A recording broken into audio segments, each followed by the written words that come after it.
Hello everyone, I hope all are feeling well. जैसा कि जिस वक्त सोनम वांगचुक जी को उठा के पुलिस जो है अस्पताल ले गई थी, उसी वक्त हमने बताया था कि आगे जो है पुलिस कर्मियों के लिए जो है बहुत ही ज्यादा घातक हो सकता है।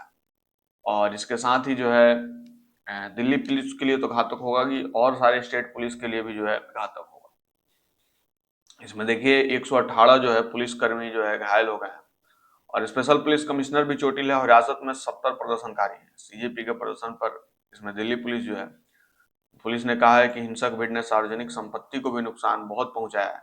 पुलिस और प्रदर्शनकारी के बीच कई जगहों पर झड़प। अब सार्वजनिक संपत्ति को नुकसान पहुंचाया है, आप उनकी बॉडी को नुकसान पहुंचा दीजिए तो क्या वो सार्वजनिक संपत्ति को भी नुकसान नहीं पहुंचा सकते हैं? ये जो संसद है ये सबके लिए है, तो क्या सबके लिए है तो ये लोग नहीं जा सकते हैं? इस हिसाब से लाठियां तो पहले पुलिस की तरफ से ही बरसाई गई। और इसमें जो जो भी पुलिस, जैसे कि यहाँ पे देख पा रहे होंगे, जो भी खड़े हैं इनका कुछ भी नेम प्लेट ही नहीं है। ये लोग कहाँ से आए हैं, कॉर्पोरेट जॉब से आए हैं, कहाँ से, इन पे ऊपर कुछ भी नेम प्लेट नहीं है। और ये सारी चीजों को देखते हुए जो है दिल्ली पुलिस और सीजेपी वालों के बीच तगड़ा झगड़ा झंझट जो भी है हुआ है। और इसमें बहुत सारे क्लिप्स अभी वायरल चल रहे हैं सोशल मीडिया पे, जैसे इंस्टाग्राम पे, यूट्यूब पे। इसमें बहुत ही अभद्र प्रकार से ये लोग काम कर रहे हैं दिल्ली पुलिस वाले। आगे देखते हैं। कॉकरोच जनता पार्टी ने सोमवार को जो है 20 जुलाई को संसद चलो का मार्च की घोषणा की थी। ऐसे में हजारों युवा दिल्ली पहुंचे और संसद की ओर कूच कर रहे थे। बीच में ही प्रदर्शन हिंसक हो गया। पुलिस और प्रदर्शनकारियों के बीच कई जगहों पर झड़प हुई। इस प्रदर्शन में प्रदर्शनकारी और पुलिसकर्मी दोनों घायल हुए। दिल्ली दिल्ली पुलिस ने सोमवार रात बयान जारी कर बताया कि इसमें कितना नुकसान हुआ। पुलिस ने बयान दिया और बयान में कहा कि आज नई दिल्ली इलाके में सीजेपी के विरोध प्रदर्शन के दौरान बहुत सारी जो है प्रदर्शनकारी बेकाबू, गुस्सैल और हिंसक व्यवहार दिखा। पुलिस की बार बार चेतावनी और कानूनी निर्देशों के बावजूद वो हटने को तैयार नहीं हुए और जानबूझकर लागू रोक का उल्लंघन किया। प्रदर्शनकारियों ने पुलिस कर्मियों पर पत्थरों और दूसरी चीजों से हमला किया। पुलिस बैरिकेड तोड़ने की कोशिश की। पुलिस और दूसरी सरकारी गाड़ियों में तोड़फोड़ की।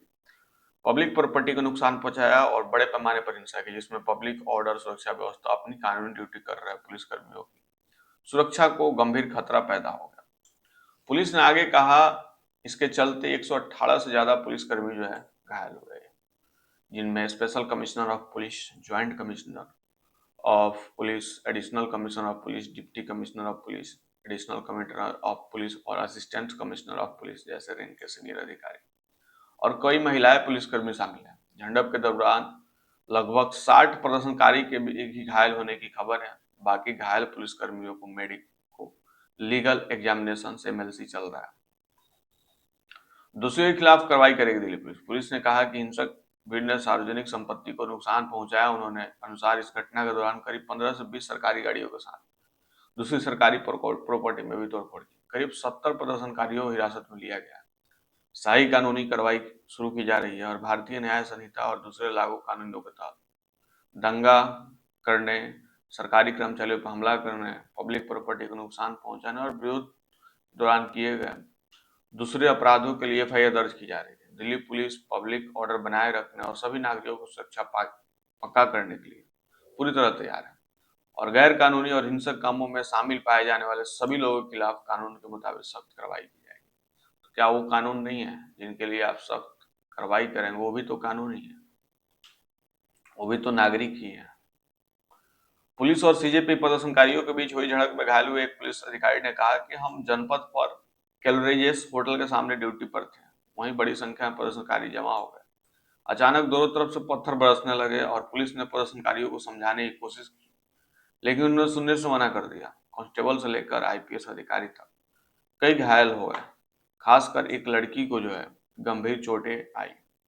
कुछ लोगों के सिर पर चोट लगी जबकि मेरे हाथ पर लगी। एक एएसआई गिर गया, उस पर और हमला किया गया। सब इंस्पेक्टर अजय कुमार ने उसे बचाने की कोशिश की। इस दौरान उसे काफी चोटें आई। हालांकि यह साफ नहीं है उन्हें पत्थर कहाँ से मिले, ये पहले से प्लान किया गया काम था या नहीं, ये अभी भी साफ नहीं। देख पा रहे होंगे। A police official injured during the clash between police and CJP protesters says we were duty at Janpath in the front of carriage hotel A large number of protesters had gathered there. Suddenly, stones start raining down from both sides.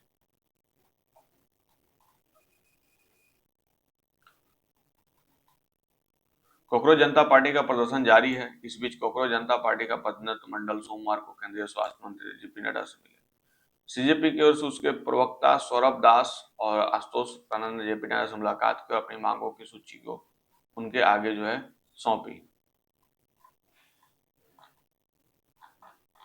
बाकी जो है देखते हैं इसमें आगे क्या होती है।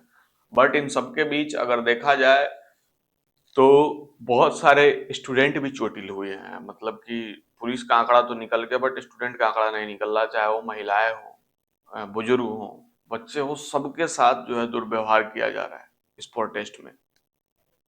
और पहली चीज तो इनको संसद की तरफ बढ़ने नहीं दिया गया। ठीक है, नहीं बढ़ने दिया गया, आप लोगों को ड्यूटी पे लगाया गया, बट इन लोग का जो है नेम प्लेट भी नहीं। कुछ खबरें से बताई जा रही है कि कॉर्पोरेट जॉब वालों को जो है वन डे के लिए इनको बुलाया गया है, एक दिन के लिए जॉब के लिए।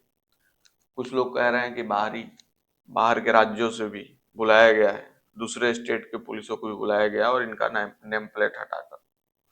तो इन सारी चीजों को देखते हुए अगर देखा जाए तो प्रोटेस्ट और भी ज्यादा आगे बढ़ेगा, क्योंकि पहली गलती दिल्ली पुलिस ने ही की सोनम वांगचुक को उठाकर। और इसके बाद भी जो भी केंद्रीय मंत्री हैं, केंद्र में जो भी है, ये कुछ सुनने को तैयार नहीं है और ना ही उस स्तर पर जाने को तैयार है। बाकी मिलता है ऐसा है कोई और नया वीडियो लेकर, तब तक के लिए बाय बाय।